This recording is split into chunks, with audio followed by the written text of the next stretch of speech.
amahirwe ya kabiri muri iri terero harimo amahirwe ya kabiri kugira umugabo utari umugabo. Dufite igihe cyabayeho batwita imbwa cy'abantu n'ukuri kw'Imana. Yego n'ubu ndacyakomeje urugendo utaneba ngo ngananya, ariko nakanagashimira Imana, nayo ni amahirwe ya kabiri. nako karamaze. Uzi iyo kubititse ukanagenda ukanashonga ugashira. Uzi noneho uwo musonga nasenze Imana umuntu amaze kuntega iminsi avuze ngo ningire nzana abana muri Kigali ngo nsare nk'uko nawe yasaze yari umuhanzi mugenzi wanjye. Ati kurya afite n'abana ni cyiza gituma utwureye. Wabibwiye umupasiteri arabimbwiye. Nsenga Imana ndavuga nti data ndakwinginze uzanyimane mu maso y'umuntu. Ndayibwira nti kandi umbabarire ukungana narabisabye. Yego n'ubundi umubiri wanjye kuva kera ba mama bari banini birumvikana n'ubundi ni umubiri w'iwacu, ariko narasabye icyo gihe nari mfite ibiro 70 nabiga ndasaba mbwira Imana niba ari 70 ndayibwira ati ndakwinginze uzampibira ijana. Njye nisabiye Imana ko yampisha mu mubyibuho kugira ngo umushungereze wanjye atazanshungera. Haciye iminsi yemwe nabonye ibintu Imana yumva vuba, n'ibindi barabyumvise ariko nabonye byikora vuba. Ikajya incira inzira ntabona umuceri, yancira inzira ntabona umuceri, yancira inzira ntabona umuceri. Mwitonde, ubu ngubu mfitanye isezerano n'indahiro ikomeye n'umuceri. Mwitonde, ndamutse nje iwawe igihe mba nzi ko ntashye unzimanuye ndashima pe nkagenda, ariko iyo atari n'umuceri mba numva habuzemo akantu. Nese mbabeshe erega ni mu nyungu tazajya mureba nikubitira indahiro nikubitira hera ngo mugire ngo simfite amateka, nanjye ndayafite. Nasabye ko Imana imbyibushya kugira ngo abashungerezi bampishe. Uwabivuze yari yarantije matera naryamishijeho umuryango wanjye muri 2017 mu kwezi kwa gatatu. Nzana umuryango wanjye umugore n'abana nyirango babiri. Umuntu yantije ka matera ka centro tukajya tukaryamaho ye n'umugore nyirango n'undi mwana, ku buryo nakoreshaga ibishoboka byose akabavuka akajya hasi, ariko nkavuga nti nta kundi. Yari yarayintije nubwo yavugaga gutyo yari yanangiriye neza. Gusubira inyuma nakanyifuriza gusara byari bifite ishingiro, ariko ndasenga Imana ndayibwira ngo uzamwumvishe. Iramwumvishe impakira ibibi icyo gihe ngira 101. Ajya kuririmba imbere y'abantu ngasemeka naririmbe 3 nkanageza muri wenda kumera nk'imbwa yirutse imisozi miliyoni. Ngezeho ntangira kubwira Imana nti babariro kugenda ugabanyaho gake gake.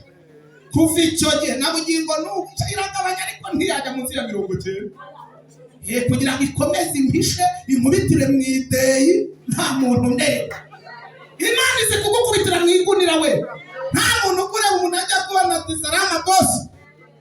Nagushiza 2020 byarancanze mu kwezi kwa gatanu ndagenda nsaba umwarimu wo mu baporositiyeti arebye ukuntu ngana ati ngo kabyara matese koko ariko kabisa ati bura wakubiswe nta kundi cha ese uzi kubaka n'intabyo nese uzakora ikintu uzakora ikihe wa mugabo umwana ibintu bimeze nabi ndagenda nshaka igice cy'ikijerekani kidomori cya dikarani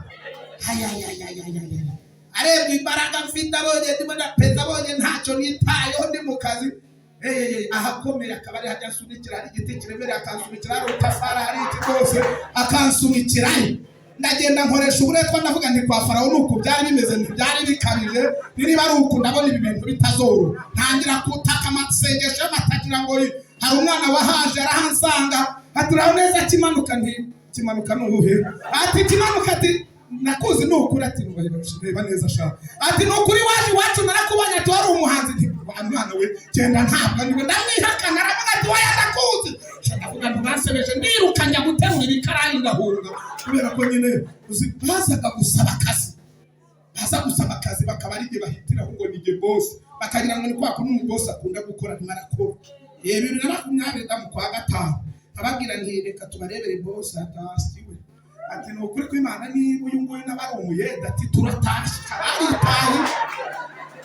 Imana igira neza mu kwezi kwa gatandatu ndimo ndihuta inkubita ka miliyoni n'igice ndakavonyora kuko yambwiye ati umugisha wawe uri mu murimo wanjye yampaye yo kuri ndayavonyora ndakoresha ibishoboka njya hano nkibwira umuntu ati nyigira umushinga mfasha aya mafaranga atamva mu biganza uwo mbwiye ati nagenda nkagura isamba tuzahomba kandi ubwo ngo ni inshuti atariko nagera mu cyaro nkoroza y'umuntu ati inka ntabwo yunguka akantu kose mubwiye ese ko mfite ibihumbi 800 hano mu Gacindiro nta cyava amatu gufaranga bukeya butesha umutwe uwo mpaye ati ngurira kamera hariya nge nifotorera abantu nishyirire kuri YouTube aragenda muhaye 250 agura kamera y'igiparagosho ngiye kuyijyana ku isoko mu mujyi bampa 75 nikorera amaboko n'ukuri kw'Imana ndasa miliyoni n'igice mva mu biganza ariko nta akuyemo kamatera k'ijana na telefone n'utwo narokoye ariko ndavuga nti ntacyo yankijije ikiyete aha cyari kimbere nabi umugabo yarankoresheje kugera ku rwego nakoranye umujinya ikijogori